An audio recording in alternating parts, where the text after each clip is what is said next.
자, 이번 시간은요, 요약지 115페이지입니다. 네모 3번 주택정책. 정책에서 가장 출제 비중이 높아요. 가장 많이 나옵니다. 그러면, 자, 먼저 크게 세 가지가 바로 1번 임대료 규제. 임대료 규제만 묻는 문제가 5번 나왔어요. 다음 페이지. 바로 2번 임대료 보조. 임대료 보조만 묻는 문제가 4번 나왔고 4번. 한 장 넘겼어요. 118페이지. 118페이지. 괄호 5번. 임대주택, 공공임대주택이죠. 공공임대주택만 묻는 것이 문제가 2번 나왔고. 다음에 오른쪽 페이지 괄호 6번. 분양가 상한제. 분양가 상한제가 6번 나왔어요. 6번. 꽤 많이 나왔죠. 다시 원래 페이지 봅니다. 115페이지. 이걸 통틀어서요. 네모 3번. 주택정책 전체를 묻는 종합문제가 무려 11번 나왔어요. 11번. 그래서 주택정책은 가장 정책에서 출제 빈도가 높아요. 자, 먼저 1번. 임대료 규제부터 봅니다. 임대료 규제. 자, 임대료 규제는 여러분들이 강의 노트 보시면 설명이 나와 있어요. 이대로 설명드리고 요약집을 정리하겠습니다. 임대료 규제.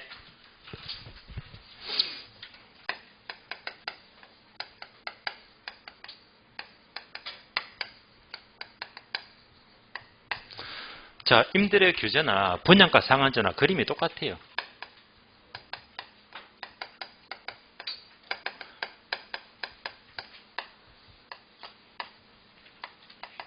원리가 같습니다. 그래프를 볼게요. 그러면 이제 강의 노트 보게 되면 왼쪽 여백에 약간 공백이 있죠, 공간. 여기다가 이제 간단하게 그래프를 이렇게 그려주시면 돼요.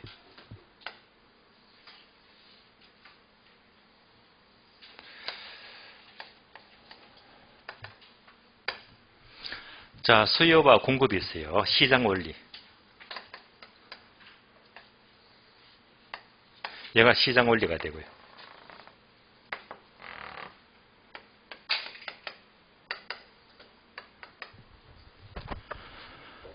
시장 원리가 너무 비싸니까 시장 임대료가 정부가 개입하죠. 임대료 규제를 합니다. 니네 마음대로 이렇게 많이 받지 말고 최고로 이만큼만 받아. 이렇게 규제합니다. 규제해요. 자, 이 그림 보니까 임대료 규제는요. 시장 임대료보다 높게 설정한다, 낮게 설정한다. 낮게. 예. 낮게 설정합니다. 만약 정부가 이렇게 높게 설정하면 어떻게 될까요? 높게 설정하게 되면 안 그래도 비싼데 더 비싸게 규제하면요. 규제 하나만 하잖아요. 이럴 때는 시장에 아무런 영향이 없다. 영향을 미치지 않는다. 그래서 항상 낮게 설정합니다. 그리고 다 그랬어요. 이제 이런 관점에서 강의 노트 오른쪽에 보게 되면 임대인과 임차인이 나오잖아요. 자, 공급자니까 얘가 바로 임대인이 되고 임대인 입장. 수요자가 임차인입니다.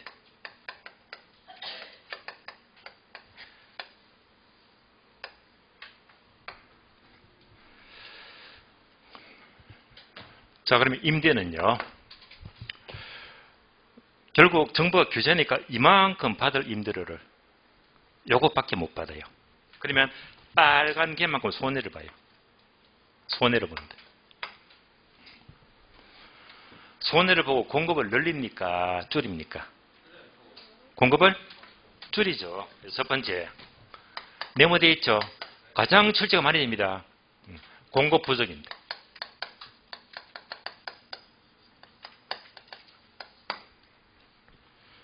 결국은 규제선에서 이렇게 보니까 이만큼 공급이 부족하잖아요. 공급 부족입니다.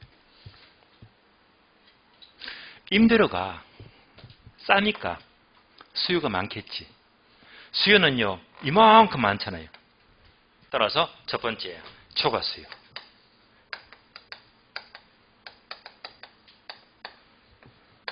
가장 중요해요.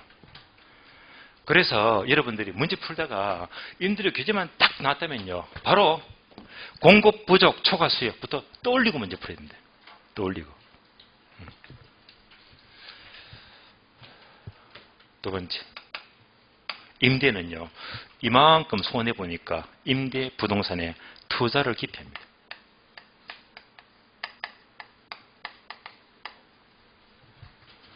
또 이만큼 손해보니까 자, 이것밖에 못 받잖아요.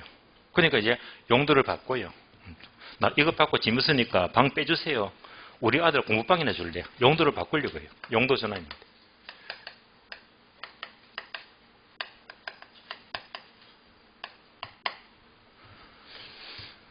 네 번째, 요만큼만 받고 임대주택을 짓게 되면 임대주택의 질이 많이 떨어지겠죠. 따라서 네 번째, 바로 임대주택의 질적 저하를 처리합니다. 여기까지가 임대인의 입장이 되고, 임차인은 수요가 많습니다. 초과 수요. 그러니까 수요가 이만큼 많은데요. 공급은 없어요. 이사가기가 어렵잖아요. 이사가 어렵다. 이동이 활발하지 못합니다. 두 번째, 이동이 저하됩니다.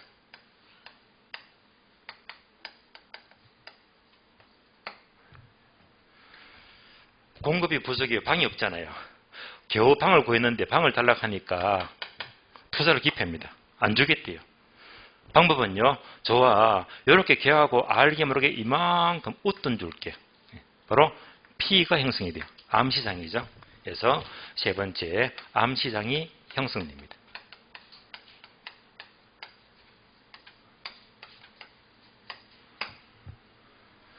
자, 여기까지가 임대료 규제가 되고요. 자, 이 내용들을 이제 요약집 보시면서 확인해 봐요. 요약집. 요약집 봅니다.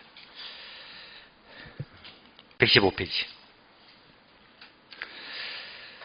자, 1번 단기, 2번 장기, 바로 2번 봅니다. 장기. 장기를 보게 되면 항목이 많죠. 동함의 1번 초과 수요 밑줄. 2번요. 임대 부동산의 저량 감소 밑줄. 다른 말로 공급 감소죠. 공급 부족입니다. 공급 감소. 3번 질적인 저하 밑줄. 4번 암시장 밑줄. 5번요. 주거 이동 저하 밑줄. 여기까지를 보시면 돼요. 그러면 자, 요 그래프 이제 따라오시잖아요. 그러면 임대료 규제나 분양가 규제도 마찬가지입니다. 아파트 분양가 너무 비싸기 때문에 정부가 분양가를 최대한 이만큼만 받아요. 역시 낮게 설정합니다. 높게 설정하면 규제 하나만 아무런 영향이 없어요. 그래서 분양가를 규제해도 무조건 뭐지? 공급 부족, 초과 수요. 바로 돌리고 보시면 돼요.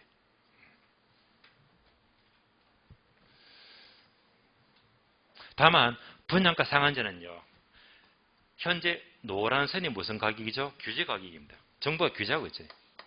상한제, 규제 가격입니다. 규제 가격. 그럼 이제 얘가 무슨 가격이죠? 시장 가격, 시장 원리.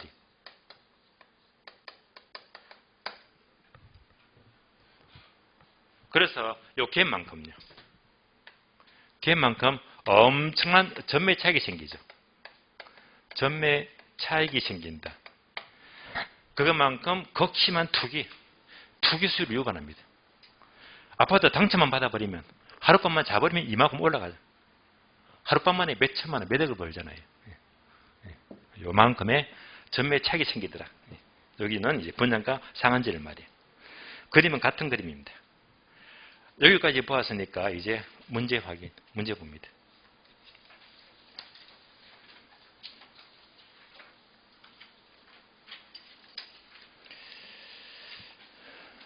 자, 문제 2번 봅니다. 2번요. 2번 보게 되면 주택 정책의 설명이다. 옳은 것을 고르죠. 주택 정책이 출제가 최고 많이 된다고 했잖아요.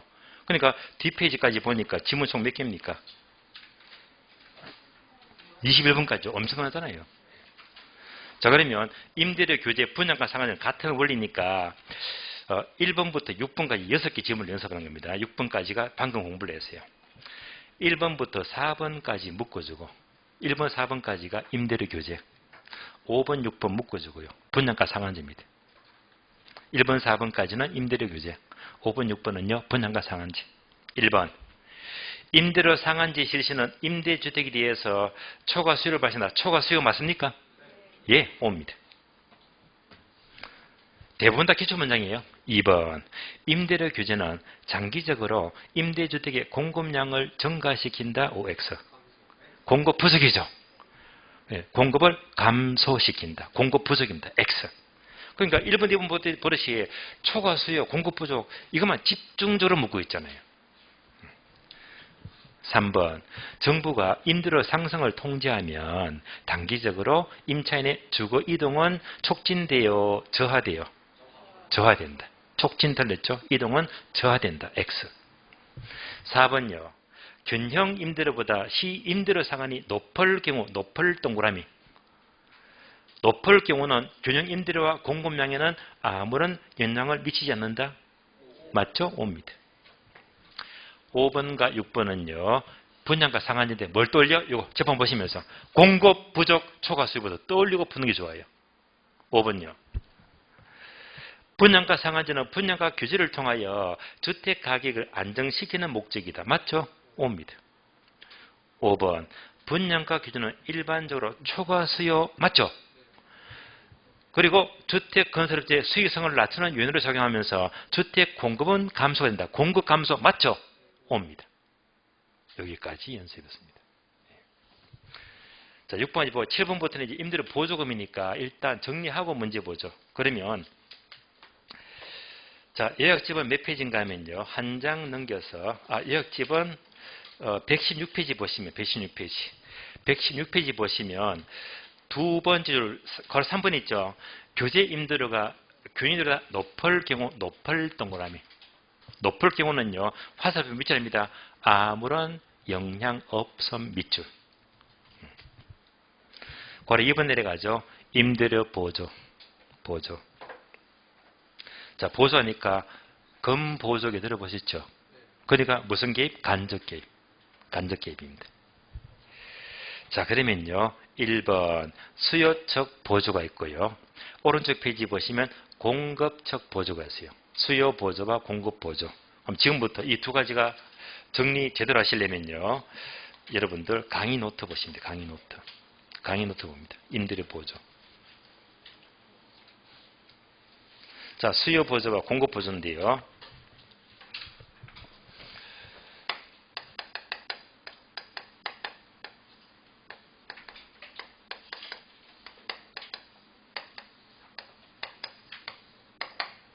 크게 두 가지죠.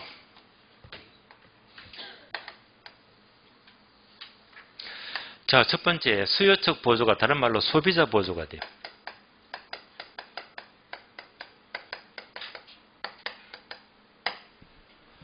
다음에 공급적 보조가 다른 말로 생산자 보조가 돼요. 강의 노트 그대로 보시면 돼요. 자, 이 두 가지의 효과를 지금부터 각각 비교해서 봅니다. 그러면 소비자 보조가 수요적 보조인데요. 얘는 바로 집 없는 임차인에게 정부가 보조금 지급한대요. 다음에 생산자 보조는요. 주로 이제 공급 쪽이니까 주로 LH 공사를 말해요. LH 공사가 임대주택을 짓게 되면 정부가 보조금 준대요. 자, 그래서 먼저 임차인에게 이렇게 정부가 보조금 지급합니다. 그러면 임차인들은요, 보조금 받는 만큼 소득이 증가하죠. 소득이 증가하면 그만큼 수요가 증가합니다.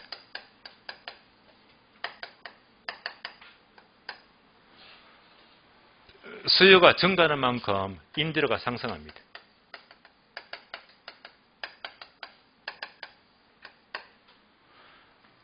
다음에 네모 안 되어 있어요. 네모. 네모 되어 있죠. 왜? 자꾸 출제하니까. 가장 중요한 단어예요. 그럼 다 하시는 거잖아. 임대료가 상승하면 공급 증가입니까? 감소입니까? 예, 공급 증가. 요건 네모 되어 있잖아요. 공급 증가. 그럼 이제 공급이 자꾸 늘어나면요. 올라갔다 인대로가 더 올라갑니까? 떨어집니까? 떨어지죠. 다시 인대로가 하락합니다. 끝. 그러면 공급이 뭐지? 장기. 얘가 장기 효과. 수요가 뭐지? 앞에 게 단기. 단기 효과입니다. 따라서 단기는 수요를 움직이고 장기는 공급을 움직이고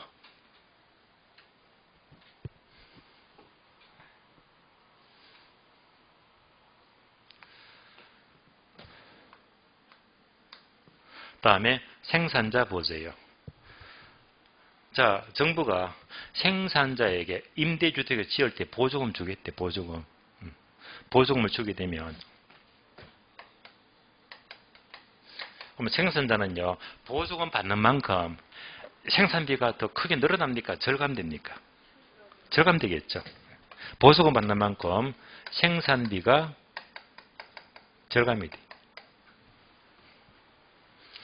그러면 생산비가 나왔다면 얘는요. 수요를 말해요. 공급을 말해요. 생산비. 공급이죠. 그러니까 쭉 넘어갑니다. 얘는 이제 공급을 결정하는 요인이기 때문에. 그럼 생산비가 하락하는 만큼 공급은 어떻게 되겠지? 증가되죠. 네모되어 있잖아요. 공급 증가.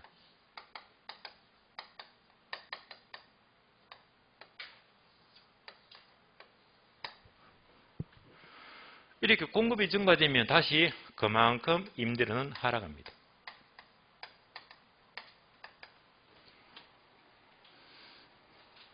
공급은 뭐지?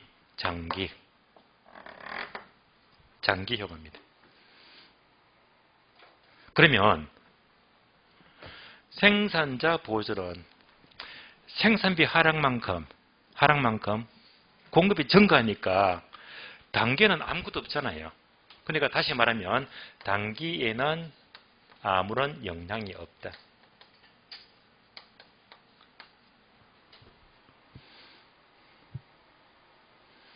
자, 그래서 한눈에 확 보이는 게 네모 두 개.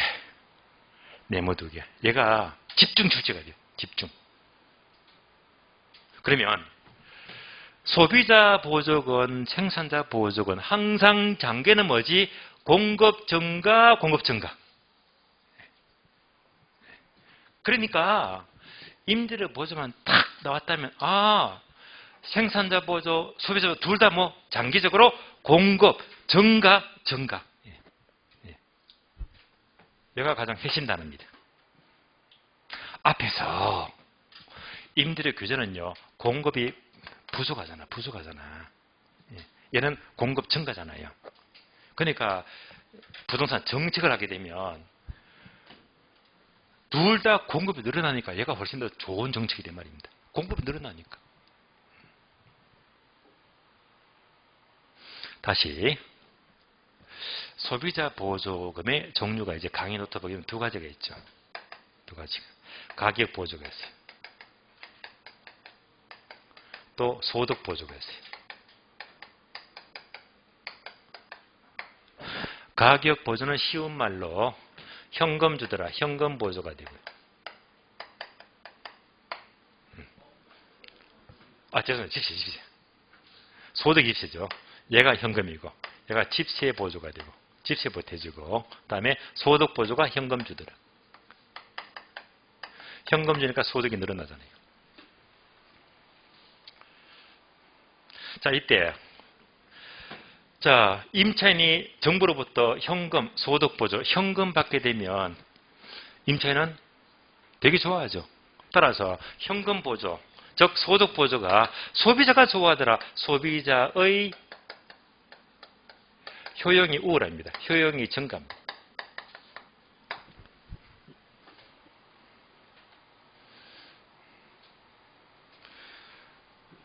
정부로부터 이런 돈, 일단 돈 받으면 기분 좋잖아. 저는 어제 31일 맞죠? 600만 원 받았습니다. 사조통증이 있으니까 매출 감소가 해당이 되어버리면 일단 제가 600 받으려고 딱 이제 소상공인 그 지원금 딱 사이트 가서 사업자 등록번호 딱 이제 클릭했더니 거기서 바로 대상이 된다 안 된다 바로 나오거든요. 지원 대상이 됩니다 나오는 거라. 그것도 빨리 받으려고요. 산책 딱 하고 난 다음에 사무실 들어오니까 자정이 넘더라고요. 그러니까 어제는 끝번호가 홀순날 신청을 했거든요. 홀순날. 그러니까 이제 12시 10분 좀 돼가지고 신청했더니 되는 거야. 그래서 푹 자고 난 다음에 아침에 출근 딱 하니까 한 9시 반인가 돼서 6등만 원 딱 입금되더라고요. 그때 기분 말로 표현 못해 아시겠어요? 그래서 야 이런 돈도 받기도 처음이거든요. 예, 적은 돈도 아닌데 그죠? 예. 한턱 써야 될 건데. 근데 일단 현금은 좋습니다. 현금 받으면요. 저는 현금 받았잖아요. 현금. 예. 그래서 자 예를 들어서 정부가 이제 600만 원이 아니고 20만 원 주겠대. 20만 원. 20만 원을 지시에 보태줄 수도 있고 현금 줄 수도 있잖아요. 예. 소비자는요. 현금을 좋아한다고 했잖아요. 여러분들이 현금 20만 원 받았습니다. 받으면 이걸 가지고 가만히 갖고 있다가 지시에 보태낼 겁니까? 중간에 다 써버립니까? 써버리죠. 저도 어제 600 받아가지고 300만 원 써버렸어요. 벌써요. 검은판이 날아가더라고요. 그러니까 정부는 싫어합니다. 예. 돈이 세니까 딴 데로 가니까. 정부는 싫어합니다. 그러니까 정책적으로 효용 가치는 떨어집니다. 떨어져요. 그러니까 정부는 이거 안 좋아해. 예. 딴 데 쓰니까. 그 정부는 어떻게 가능한 집세를 보태줘. 집세. 그럼 집세를 받게 되면 딴 데 쓸 수가 없잖아요. 얘가 바로 정책적으로 우울합니다. 정책적으로 효과는 크다. 다시 현금은요. 통장에 현금 입금시켜주면 돼요. 제가 받은 것처럼. 그런데 집세는 그럴 수가 없는 거잖아요. 그럼 집세는 현금에 내기 때문에 어떻게 하지? 집세는 쿠폰으로 줘요. 쿠폰으로 지급합니다. 따라서 집세 보조를 쿠폰으로 지급하는 방식을 이것을 주택 바우처 제도라고 불러요. 주택 바우처 제도이다.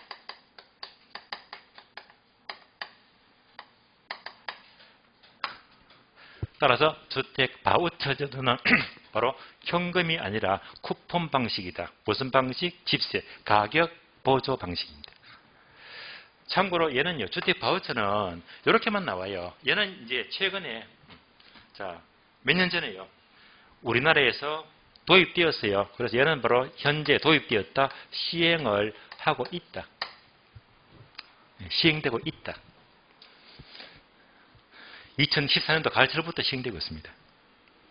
그러면 한 번 더. 자, 지난 시간. TDR 제도 개발권 양도제는 시행한다, 안 한다? 안 한다. 그러면 주택 바우처는 시행한다, 안 한다? 한다. 시행되고 있다, 있지 않다. 이런 것들을 잘 묻거든요.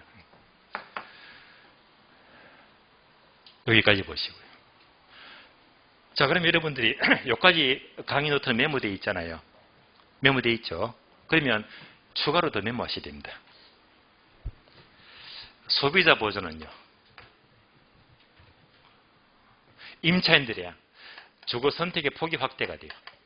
주거 선택의 폭이 확대가 된다. 여기까지 출제가 되었어요. 그러면 생산자 보조는 주거 선택의 폭이 확대되는 것이 아니라 이는 주거 안정이다. 주거 안정. 여기까지 비교 정리합니다. 예를 들어 볼게요. 설명을 드리자면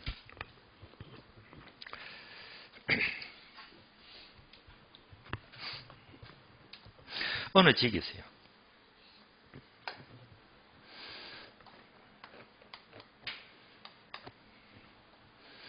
이 사람은 진짜 못 살아요. 집도 없고 소득도 없습니다. 없으니까 결국은 이제 이런 입장이 되겠네요. 그러면 이제 사실 이 저소득층한테 보조금 주는 요건이 되게 까다로워요. 서로도 이것저것 다 내야 되고 확인할 것도 많고요. 되게 까다로워요. 어쨌건 보조금 받을 요건이 된다. 그러면 이 사람한테 보조금 나오잖아요. 만약 이 사람이 이 지역에서 보조금 요건이 된다면 이럴 수 있잖아요. 다른 지역으로 이사 갈 수도 있죠. 이사 가게 되면 여기서 보조금 요건 다 충족이 되면 여기가 또 된다고 봐야 됩니다. 된다고 봐야 돼요. 그러니까 이 사람은 여기를 가든 저기를 가든 어디를 가더라도 보조금 받을 수가 있다. 어느 지역 가더라도 보조금 받기 때문에 주거 선택의 폭이 넓어진다. 확대가 된다 말입니다. 다시 주거 선택의 폭이 확대가 되는 것은 소비자 보조입니까? 생산자 보조입니까? 소비자 보조. 그러니까 이렇게 물으면서 생산자 보조면 틀린 말이야. 아시겠죠? 예. 예. 이제 얘가 소비자가 아니고 LH공사라. LH공사가 이 지역에 임대주택을 짓겠대요. 이 지역에. 그러니까 정부가 너 참 좋은 일 하네. 이 보조금을 생산자 보조금을 팍팍 사주는 거야. 예. 근데 이 LH공사가 이사 가는 건 아닌데 다른 지역에다가 이거 짓게 되면요. 안 될 수가 있어. 지역이 다르잖아. 그러니까 이 지역이니까 보조금 주지 딴 데 가서는 안 통할 때가 많단 말입니다. 그러니까 생산자 보조는요. 이 지역에서만 지으니까 보조금 받잖아요. 그러니까 요 지역에서는 그만큼 요 지역에 대해서는 주거 안정을 도모할 수가 있단 말입니다. 주거 안정. 여기까지가 보조금의 효과입니다. 정리 끝났어요. 끝났으니까 교재 확인, 교재 봅니다. 116페이지. 표를 봅니다. 수요적 보조. 자, 수요적 보조는 표를 보니까 왼쪽은 가격 보조, 집세 보조가 되고 오른쪽은요 소득 보조, 현금 보조가 돼요. 그러면 효과 밑에 효과 하니까 소비자 효용과 정책 목표가 있잖아요. 소비자 효용이 큰 것은 가격 보조다, 현금 보조다. 현금, 소득 보조죠. 그래서 크다 동그라미. 소득 보조, 현금 보조, 현금 받기를 좋아하잖아요. 소비자는요. 크다만 기억하시면 돼요. 다음에 두 번째, 정책적인 효과. 정책 목표는요. 현금은 의미가 없지. 써버리니까.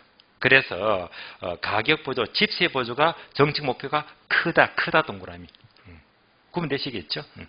다음 페이지. 오른쪽 페이지.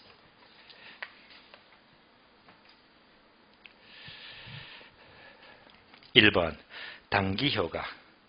기업번 단기에는요. 자, 수요 증가 밑줄. 화살표 임대료 상승 밑줄. 18번 볼까요? 나왔죠? 수요 증가 임대료 상승. 다음에 2번 장기 효과는요. 기업번 공급 증가 밑줄. 니은번 임대료 원상태 하락 밑줄. 나왔죠? 공급 증가 임대료 원상태 하락 나왔잖아요. 단기 장기. 다시 이거 보세요. 우리 시험은요. 고루고루 묻습니다. 자, 연습해 볼게요. 소비자 보조는 단기에는 인천의 수요를 증가시키고 장기적으로 공급을 증가시킨다. 맞죠? 예. 이렇게도 묻고 또 이렇게도 물어요. 이렇게도. 소비자 보조는 단기적으로 인도를 상승시키지만 장기적으로 인도를 하락시킨다. 이것도 맞잖아. 예. 그래서 이제 고루고루 묻습니다. 수요 공급도 묻고 임대료도 묻고. 3번 결론. 결론은요. 항목이 6개인데 5번째 비업번. 비업번 보시면요. 2줄 나와 있죠. 밑줄 하세요. 임차인에게 보조금을 지급하는 방식 밑줄. 한 줄 내려가서 임차인의 주거지 선택의 자유를 보장한다는 장점 밑줄. 설명드렸죠? 임차인 보조금 방식이 주거 선택의 폭을 확대를 시킨다 이 말입니다. 괄호 2번요. 공급측. 공급측은요. 자, 4번 단기는 효과가 없다고 했잖아요. 효과가 없고 5번 장기에는 밑줄하세요. 주택 증가 밑줄, 임대료 하락 밑줄 나왔죠. 그래서 자 공급적 보조는 장기적으로 공급 증가, 임대료 하락 나왔습니다. 끝났습니다. 다음 페이지 보시면요. 가로 5번 공공임대주택은 출지 빈도가 많이 떨어지니까 지나는 과정 강의 참고하시고 시간은 많이 걸릴 걸 설명드리는데 참고하시고 얘는 여러분이 읽어보시면 되겠습니다. 자 그러면 이제 임대료 보존까지 설명을 다 드렸으니까 문제 확인 지문 봅니다. 문제 볼게요.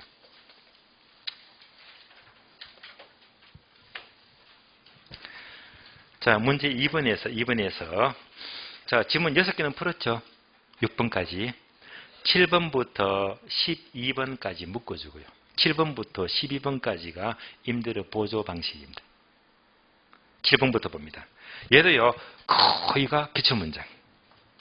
7번 임대료 보조는 저소득층의 효용을 증가시키고 저가 임대주택 양을 감소시킨다. 공급은 뭐라고 했죠? 증가. 공급 증가 X. 8번 임대료 보조는 다른 조건이 같은 경우면 단기에는 임대주택의 수요를 증가시킨다. 맞습니까? 장기적으로 임대주택의 공급을 증가시킨다. 맞습니까? 맞죠? 지금 자꾸 묻는 것이 공급 증가를 자꾸 묻잖아. 예. 그러니까 요거 중요하다고 계속 묻는 거 기출 문제가 계속 묻고 있죠. 계속. 5입니다. 9번 주택 보조 방식은 생산자 보조 방식과 소비자 보조 방식으로 나눌 수 있다. 맞죠? 5입니다. 10번 우리나라는 생산자 보조 방식으로 공공임대주택 제도를 시행한다. 맞죠? 5입니다. 11번 소비자 보조 방식에서 가격 보조는 집세 보조도 이것보다 소득 보조, 즉 현금 보조가 저소득의 효용을 더 증가한다. OX. 맞죠? 5입니다. 12번 역시 기출문장 임대주택의 생산자 보조금 지급 방식은 소비자 보조금 지급 방식보다 임차인의 주거 선택의 폭을 확대한다. OX.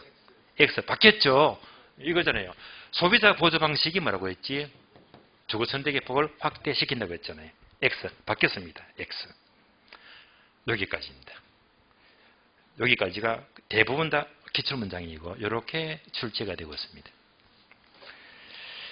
자, 그러면 이제 지문 13번부터는 이제 따로 설명을 드린 다음에 문제를 풀어봐야 됩니다. 요약집 볼게요. 119페이지. 119페이지. 분양가 규제 상한제 10번 볼까요? 요 그림. 분양가 상한제도 항상 공급 부족, 초과 수요 돌리고 요 갭만큼 뭐죠? 전매 차익이 발생하더라. 예. 이런 관점에서 여러분들이 보시면 되겠는데요. 그러면 1번, 거래 1번. 분양가 상한제는 시장 가격보다 낮은 가격, 낮은 동그라미 낮게 설정하지. 낮은 가격. 1번, 동그라미 1번. 임대료 규제와 마찬가지로 자 시장 가격보다 낮은 경우 곳에 설정하는데 단계는 밑줄 하세요. 초과 수요 밑줄, 초과 수요. 아예 밑에다 하나 더 적어도 공급 부족 적어주고. 항상 임대료 규제건 분양가 규제건 초과 수요 공급 부족 바로 뚫려야 됩니다. 바로. 동그라미 2번 밑줄. 전매를 노리는 투기적 수요가 증가, 전매 차익이 생긴다고 했잖아요. 투기 수요가 증가합니다. 나머지 읽어보시고요. 그리고 7번. 선분양과 후분양은 여러분들이 다음 페이지까지 내용들은 어려운 내용이기 때문에 여러분들이 차근차근 얼마 안 되는 읽어보시고요. 자, 7번. 주거급여도 큰 의미가 없어요. 우리나라가 도입되고 있는 방식이니까 상세 내용까지는 묻기가 어렵습니다. 여기까지가 주택정책입니다. 주택정책. 그러면 오른쪽 페이지 보니까 네모 4번 조세정책이 있죠. 요거 보기 전에 네모 4번 위에 여백이 많잖아요. 여백. 거기다가 이렇게 적어줘요. 주택의 여과 과정입니다.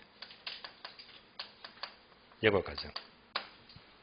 그러면서 얘는요. 요약집 72페이지입니다. 72페이지. 적어주고요. 72페이지를 찾아갑니다. 72페이지. 72페이지 봅니다.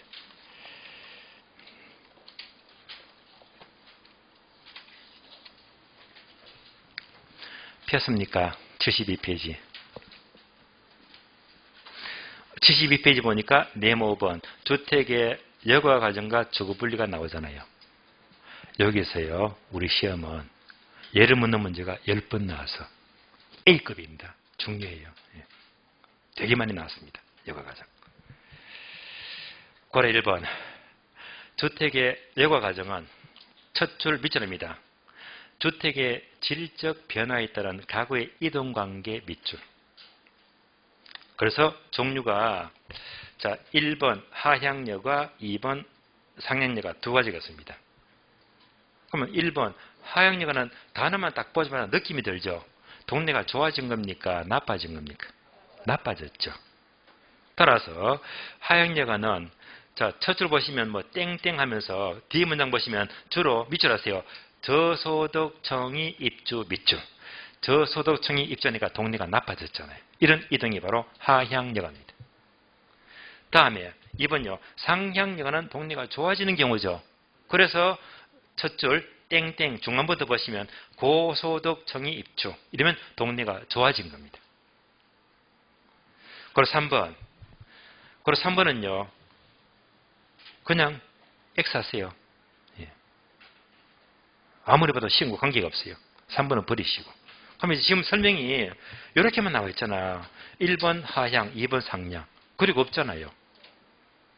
이런 문제가 안 풀려요. 그래서 번거롭지만 여러분들이 주택 여과 과정은요. 뭐 약간의 필기가 필요합니다. 여러분들이 이제 요약집에 하시든지 뭐 강의 노트 하시든지 여백에다가 이렇게 필기를 해주시면 좋아요. 설명을 다 드리겠습니다.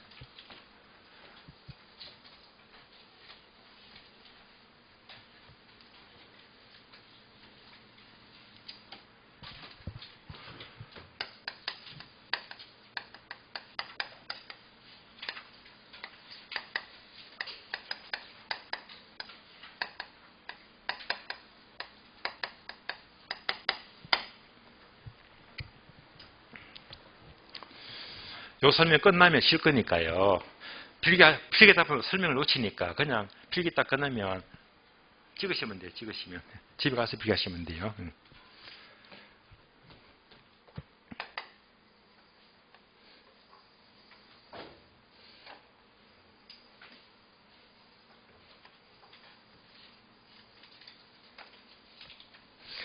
자, 두 개의 책이 보일 겁니다. 왼쪽은 잘 사는 동네 고급주택지역입니다. 오른쪽은 못 사는 동네 저급주택지역입니다. 그럼 이제 얘들이 이렇게 이동하잖아요. 여과 과정. 그러면 얘들이 이렇게 이동하게 되면 못 사는 사람이 이만큼 이동한 빈거치만큼 이동하는 만큼 동네가 나빠졌지. 무슨 여가? 하향여가. 하향여가. 거꾸로 얘들이 이렇게 이동합니다. 이때는요. 재개발, 재건축 돌리시면 돼요. 동네가 나쁜데 재개발되니까 돈 많은 사람이 피 주고 막 웃돈 주고 마구 들어오잖아. 그럼 동네가 더 좋아지겠네. 무슨 여가? 상향여가. 그래서 동네가 나빠지면 하향여가. 동네가 좋아지면 상향여가입니다. 근데 주로 이제 하향여가가 일반적이거든요. 얘가 일반적인데 이 과정을 지금부터 살펴봅니다.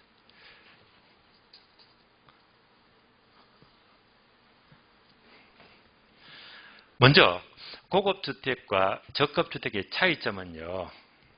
바로 여러분들이 건축법 공부하시면 항상 주택을 지을 때 허가 받죠. 건축 허가. 예. 따라서 허가 받고 지은 주택은 고급주택으로 봅니다. 이론적으로. 얘는 허가가 안 나요. 허가가 안 나. 허가가 안 나면 무슨 말이죠? 신축할 수 있다 없다? 없다. 그래서 얘는요. 신축 금지는 단서가 붙습니다. 허가가 안 나요. 그러니까 다른 말로 신축 금지라는 이런 조건이 붙어요. 자, 이런 지역에 적급주택의 인구가 증가합니다. 또 정부가 보호조금을 지급한대요. 그러면 적급주택은 수요가 증가해요, 감소해요? 증가하죠. 첫 번째. 수요 증가. 편의상 숫자 넣어볼게요. 한 1000세대가 증가했대요. 1000세대가 증가했대요. 지금부터 요 그림도 쉽겠지만은요, 이것을 그래프와 비교합니다. 그래프. 지금부터 그래프가 이제 비교하는 거예요.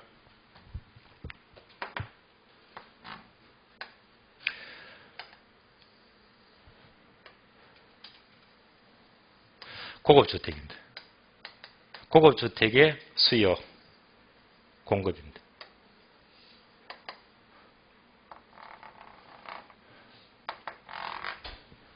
다음에 적급주택입니다.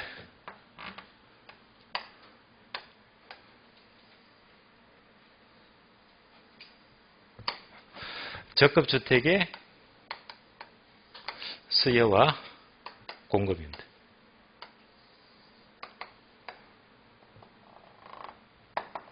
이 그림을 이제 그래프랑 계속 접목해서 비교하는 겁니다. 그러면 여기서 인구가 증가하고 보조금 받는 만큼 수요가 증가했다고 했잖아요. 수요 증가.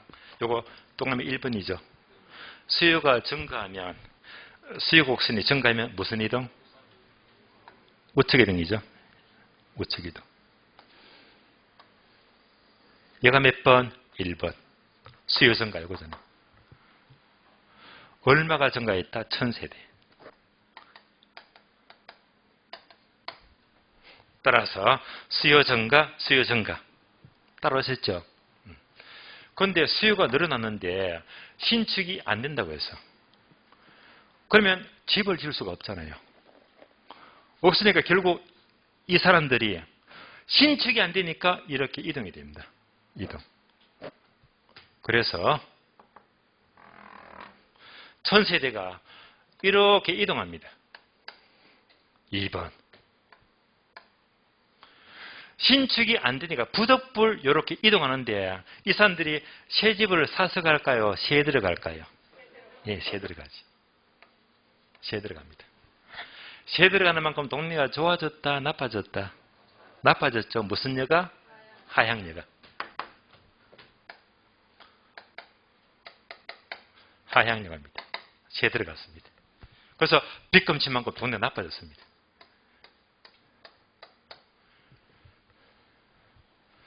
결국 하향여가만큼 적급주택은요, 여기서 이만큼 늘어났잖아요. 늘어났습니다. 따라서 수요가 증가해서 신축이 안 되니까 이 사람들이 이렇게 이동하더라. 이동했죠? 이동했잖아요. 얘가 몇 번? 2번. 무슨 여가? 하향여가입니다.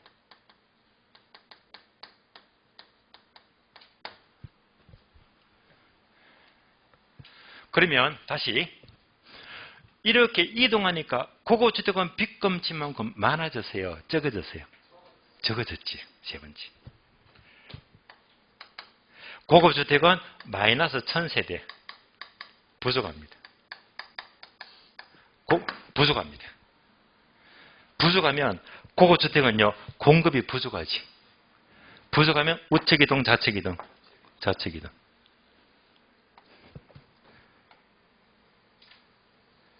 얘가 몇 번? 3번. 고급주택은 부족하다. 좌측 이동. 이렇게 이동했잖아요.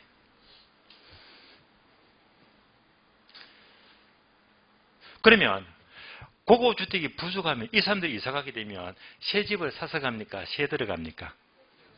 얘들은 돈이 많잖아. 새 집을 사서 가요. 그러니까 여기서부터 네 번째. 네 번째는 새 집을 사서 가려면 새 집을 지어야 됩니다. 이때 건축비를 따지자. 건축비.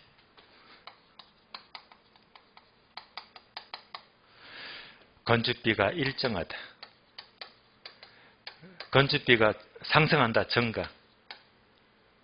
건축비가 하락한다. 하락하면 무시할게요. 물가가 계속 올라가니까. 그래서 두 가지를 놓고 봅니다. 이럴 때 고거주택의 임대료하고 고거주택의 양은 어떻게 뜨느냐. 첫 번째, 건축비가 일정해요. 일정하면 보세요. 고거주택이 1000세대가 마이너스 1000세대가 부족하잖아요. 부족한데 건축비가 똑같으면 일정하면요. 다시 부족한 만큼 그대로 지어주면 돼. 예. 따라서 1000세대가 부족하면 건축비가 일정하다면 부족한 만큼 그대로 지어준다. 그래서 1000세대를 그대로 지으면 돼요. 그대로 지어지니까 다시 빨간선. 얘가 바로 비용 일정산업입니다. 따라서 비용 일정산업은 부족한 만큼 그대로 지어주니까 다시 원위치. 가격 임대료도 불변, 양도 불변, 그대로 둘 다 불변입니다.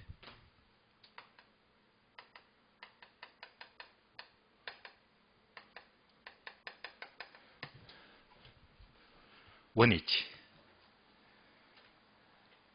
두 번째, 건축비가 비싸요. 상승합니다. 자, 1000세대가 부족하잖아요. 1000세대가 부족하면요. 건축비가 너무 비싸면 1000세보다 많이 지을까요? 적게 지을까요? 예, 적게 짓지. 적게 지어요. 500세대만. 적게 지어요. 적게 지면 파란선이 되겠네. 얘가 바로 비용 증가산업입니다. 비용 증가산업입니다. 적게 지어요. 적게 지으니까 파란점이 되겠네. 파란점. 그럼 이제 원래점과 비교하면 원래보다 임대료는 상승하라? 상승했죠. 원래보다 양은 증가 감소했잖아요. 그래서 원래보다 임대료는 상승하고 공급은 원래보다 작죠. 공급은 감소가 된다. 양은 감소가 돼요. 따라서 하향여가 결과 고거주택을 지으려고 하니까 건축비 따라서 이렇게 달라지더라. 이거 되게 어려운 내용입니다. 진짜 어려운 내용이에요. 그래서 3월, 4월 과정은 요것만 그려드렸고, 요것만. 5, 6월 과정은 그래프가 전부 다 연결했습니다. 연결했어요. 그래서 시험은 요까지 묻거든요. 이런 내용이 요약점은 전혀 언급이 없기 때문에 요까지를 설명을 드린 겁니다. 여기까지가 주택의 하향 여부 과정입니다. 자, 72페이지에 이 많은 내용이 빠져 있어요. 여기까지 보았고. 73페이지 봅니다. 괄호 2번 주거분리. 주거분리 잘 나옵니다. 쉬운데 잘 나와요. 1번 개념 보게 되면 주거분리란 자, 중간부터 밑줄 하세요. 고소득층 지역과 저소득층 지역이 서로 분리되는 현상이 있죠. 고급주택과 저급주택이 분리된다. 틀린 말은요. 고급과 저급이 분리가 되지. 주거지역과 상업지역이 분리된다. 틀린 말입니다. 주거지역과 상업지역이 분리되는 게 아니고 고급과 저급주택이 분리가 돼요. 2번 두 줄 모두 밑줄 하세요. 주거분리 현상은 도시 전체에서도 나타나지만 뿐만 아니라 지리적으로 인접한 인근 지역에서도 나타난다. 둘 다 나타납니다. 그럼 이런 말은 틀린 말입니다. 주거분리는 도시 전체에서만 나타나고 인접한 인근 지역은 나타나지 않는다 하면 틀린 말입니다.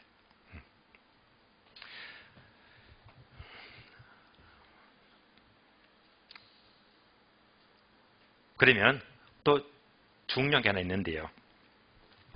박스 있죠, 박스. 밑에 박스, 지문. 박스 있죠. 항목이 총 몇 개입니까? 5개죠. 5개 맞습니까? 5개인데 세 번째에다가 세 번째 항목을 동그라미. 얘가 잘 나와. 얘가 잘 나와요. 고소득층 주거지와 저소득층 주거가 인접한 경우에 경계지역 부근, 경계지역 동그라미. 재판 봅니다. 재판 보세요. 이걸 지워버리면 여러분들이 이걸 못 찍으니까 이제 지울 수는 없는 거고 그림으로 이렇게 봅니다.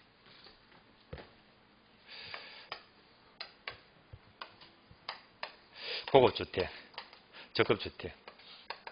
얘가 뭐죠? 경계지역. 경계지역. 상식적으로 얘는 이제 강남이다. 강남 옆에 아주 못 사는 동네가 있다고 가정해봐요. 못 산다. 그러면 요 인접한 여기 사는 사람들은 기분 좋을까요? 기분 나쁠까요? 좋죠. 그러면 땅값 오른다 내린다? 오른다. 땅값 오른다? 집가는 할증이 된대. 그러니까 여기에 인접한 적급주택 얘는요. 땅값 오른대 말입니다. 다시 인접한 얘들은요. 기분 좋다 기분 나쁘다? 나쁘죠. 나쁘니까 땅값 올라가 떨어져? 떨어져. 뭐? 할인된다. 할인된다. 요 문장입니다. 요거 바꿔서 뭐래? 자꾸 바꿔서. 예. 요 문장이 몇 번? 세 번째. 예. 따라서 고급과 적급이 인접한 경우에 경계지역 부근의 저소득층은 할증돼요? 할인돼요? 할증. 틀렸죠? 할증돼야 그래 되고 또 인접한 고소득층은 할증된다? 할인된다? 할인된다. 되시겠죠? 얘가 잘 나와. 그래서 이런 질문 딱 하면 아 인접했네 경계지역이네. 예. 이때는 무조건 뭐지? 아 바꿔서 묻구나. 예. 잘 나오는 질문입니다.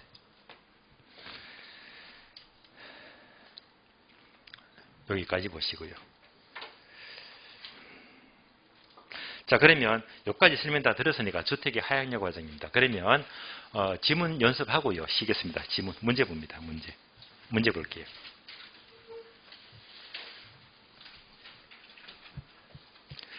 자 문제가 2번에서 12번까지 풀었죠. 그러면 13번부터 17번까지 5개 묶어줘요. 이 5개 지문이 주택의 여과 과정입니다. 13번 주택의 하향력 가는 순간 동네가 좋아져 나빠져? 나빠지겠죠. 상위층이 살던 기준주택이 밑줄 하세요. 하위 계층으로 사용 밑줄. 그럼 동네가 좋아진 겁니까? 나빠진 겁니까? 나빠졌죠. 5입니다. 5. 14번 고소득층 주거지역으로부터 밑줄 하세요. 저소득층이 들어오게 되어 밑줄. 동네가 좋아졌어요? 나빠졌어요? 나빠졌죠. 그러면 상향 들렸지. 하향여가. 자, 감 잡힙니까? 지금 보시면서 아 동네가 이렇게 좋아진다 나빠진다를 갖고 하향과 상향을 바꿔서 묻잖아요. 역시 기출문장입니다. 15번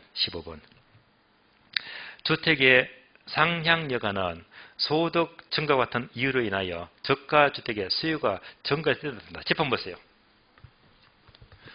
인구가 증가합니다. 보증받잖아요. 수요가 증가했죠. 그러면 무슨 여가? 하향여가. 따라서 15번 지문은요. 소득 증가와 같은 이유로 인하여 저가주택의 수요가 증가하게 되면 신축이 금지되기 때문에 무슨 여가? 하향여가. 그래서 상향 들렸고 하향여가. 하향여가. 자, 계속 연습이 되죠. 아, 상향, 하향은 항상 하향을 상향으로, 상향을 하향으로 바꿔서 뭐래요? 항상 의심을 하세요. 16번 주거분리단 고소득층 지역과 저소득층 지역이 서로 분리된 현상 맞죠? 옵니다. 17번 주거분리는 주택 소비자는 정의 외벽과 편익을 추구하려고 하고 부의 외벽과 피해는 피하려는 동의서 필요한다. 맞는 말이죠? 옵니다. 여기까지 보시고요. 자, 이상으로 주택 정책 모두 마치고 쉬었다가 다음 시간은요. 조세 정책부터 보도록 하겠습니다. 쉬겠습니다.